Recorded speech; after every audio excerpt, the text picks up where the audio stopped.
Welcome to the Good Place Marionville podcast, dedicated to highlighting the good right here in Marionville, Missouri. I love to cook and to bake, and this is such a great time of year to center the meals around the items that are being harvested in our gardens. So tonight I'm actually serving some green beans from my garden and one of the best watermelons I have ever had. And I picked that up at the Murphy's Orchard this week. I may even need to bake some of my rhubarb coffee cake this weekend, Jim. Oh, I love rhubarb. No, you don't. But if anybody needs some rhubarb, holler. What about the nectarines from Yeah. Murphy's? What Oh, about them? man, they were so good. I just had one for lunch. We got a lot of good things from Murphy's this week. So, having all of the right ingredients makes a meal perfect. And this spring, we actually had the right recipe of weather so that everybody's gardens are really flourishing between the rain and the sunshine and definitely the warmth that we're experiencing now. Just a little warm. Okay. So, what's fun to see is a lot of people are sharing from their bounty, whether it's flowers or veggies. You might have actually seen my post on Facebook personally, where I was asking for empty jars to use as vases for my flowers. Jim, do I have a few flowers in my garden? Holy smokes. But they're all happy flowers. They're flowers like the flowers we have behind the gathering and behind Central Place. And do we have any And at behind? home. And behind the lodge? None behind the lodge? No, No. We got other flowers behind the lodge though. But yeah, behind home, Martha has this small, 20 by 10 section of just all zinnias. So if you are looking to clear out some empty jars, not canning jars, and they could be old canning jars that you don't use anymore, but just anything that you may have that can work as a vase, I love giving them away. And if in trade for the free jars, you'll give them some flowers? I will give them a bouquet of flowers. So don't worry about that. I love doing that. So some people, give away extra and others grow things in their gardens to produce an income and help cover their costs for all the sweat and hard work that they put into their gardens.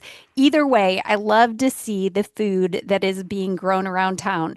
I was thinking about during past wars, our country really encouraged victory gardens, and they say that it really boosted morale and also helped with the food supply. And I think that that's the very same thing that's happening today, where, I love to see produce and that this little seed made this amazing vegetable or whatever it might have created, and that it really does boost morale and it really is encouraging to see.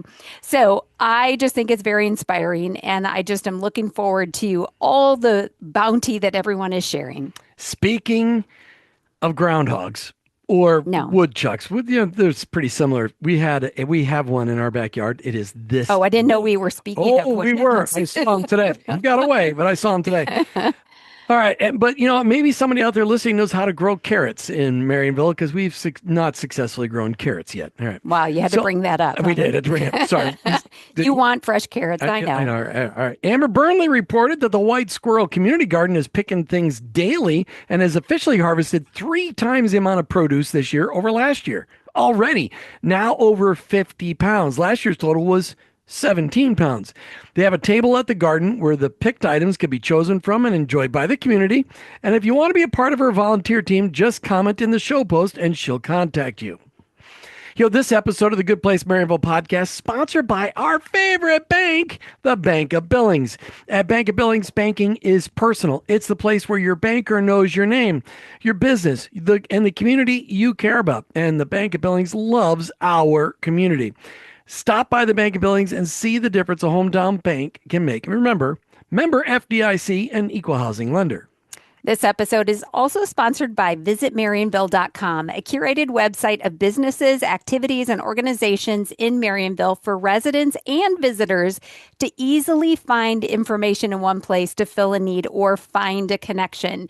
Go to visitmarionville.com today and learn something new about Marionville. And today's shout out goes to the Courtside Village and their many Airbnbs.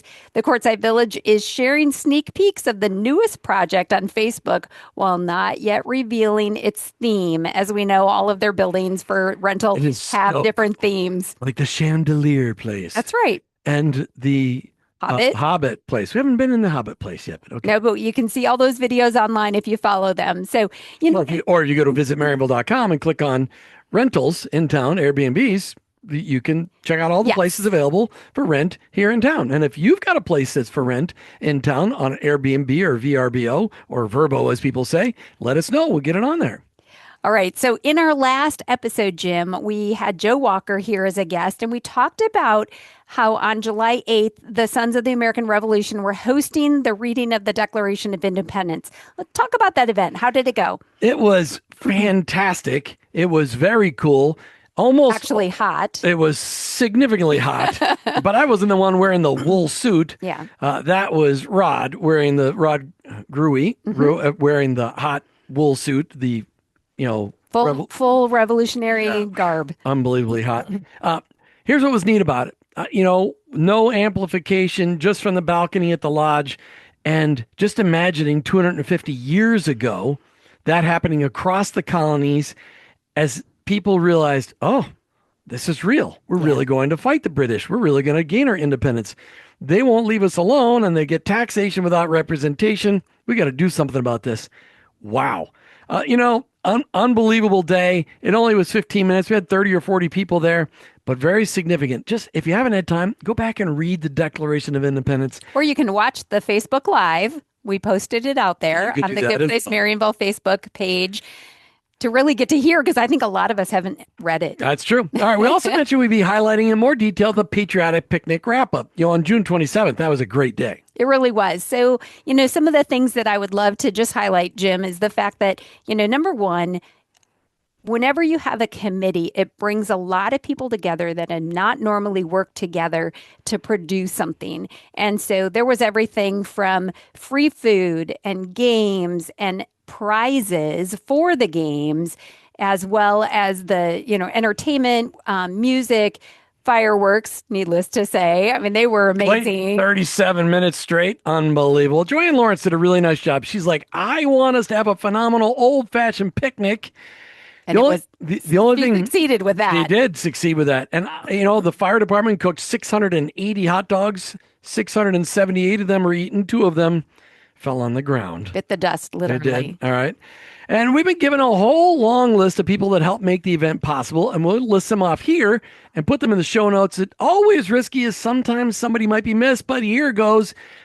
This is an incredible list of people that really helped make our event a free event for everybody, and there were hundreds, 500 plus people there during the picnic time, and over 1,000 for the fireworks. So thanks to Stein & Sons, Select Genetics, Nathan's Heavy Duty, Smart Insurance, Bank of Billings, B's and G's, Sonic, Murphy's Orchard, SW Electric Generator Service, Angie Brenner, Ozark Methodist Manor and Staff, Alice Irenes, the Lions Club, First United Methodist Church, Jim and Kathy Gerhold, Applefest Committee, Walmart of Aurora, Eddie Valen, Dawn Elzie, Joanne Lawrence, Dion and Ron Heald, Christy and Drew Zemas, Grace Thorpe, Amber Burnley, Wayne Rainey, Stephanie Campbell, and Brian. Police Department, Fire Department, and Firemen's Auxiliary. Abigail Carlton, Valerie Vickers, Jan Horney. Residents of Marionville, Amy McDowell and daughters, Lexi Raimundo.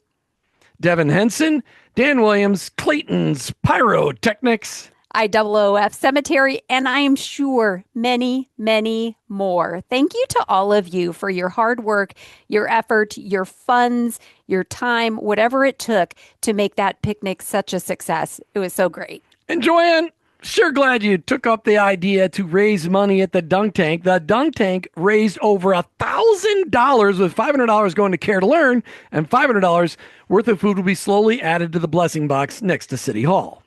Just like we talked earlier in this episode, sharing with our neighbors, that's what the blessing box at City Hall is for. A place to give a little extra when you have to share with those in need. And if you need something, take it. If you share, please give.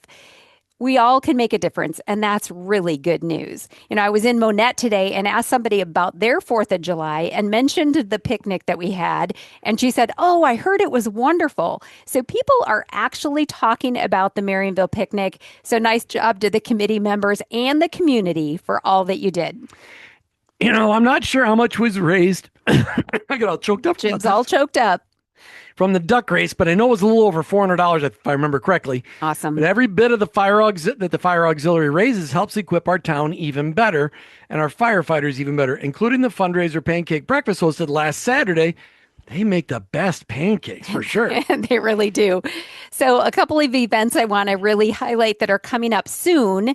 This Saturday, there's a sip and shop happening at Elevate Coffee from 9 to noon. That's at the Gathering. Regular merchandise vendors will be there, and some very special extra vendors will be there for the day as well. So plan to come and have coffee, breakfast, and do some shopping.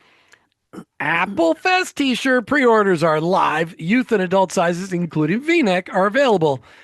Wow, Applefest. It's just a couple months away. It is. All right. So go online. We'll put the link in there so you can order the shirts. Next meeting for Applefest is Monday, July the 20th at 6:30 at the Marionville Assemblies of God. Details for the Hometown Softball Classic, which got rained out on the 27th because the fields were just a little squishy. Here's the details. On the 25th of July, Game 1, 9 a.m., Red Rippers versus the Blue Bombers. Game 2, 10 a.m., White Lightning versus Freedom Phantoms. Game 3, 11 a.m., Liberty Showdown. This is the third place game, losers of Games 1 and 2.